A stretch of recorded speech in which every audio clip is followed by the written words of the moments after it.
ዘውዱ አይፈልግም ዘውዱ እኮ ሰው ይወዳል እኮ ዘውዱ ስራ ደክሞናል እንደሆነ ግባ እንትን ነው እንግዳ ስለሆነ ያው ያፍራል ምንም አናፍርም እኔ ቤት ያርል እንዴ ምን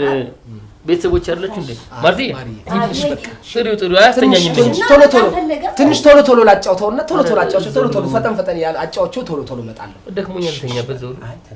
እሺ እየፈለገች ነው ያለች አይደል እንዴ ለምንድን ነው ተዘብቴ ነው ችግር አለው እሺ ከዛስ ወይ ጉድ እንዴ ይገርማል እሺ መጣው ማሪዬ ወይ ጉድ እሺ ተው እንጂ እሺ እሺ ማሪዬ መጣው በቃ ጨርሻለሁ ወይ ዮናስ እሺ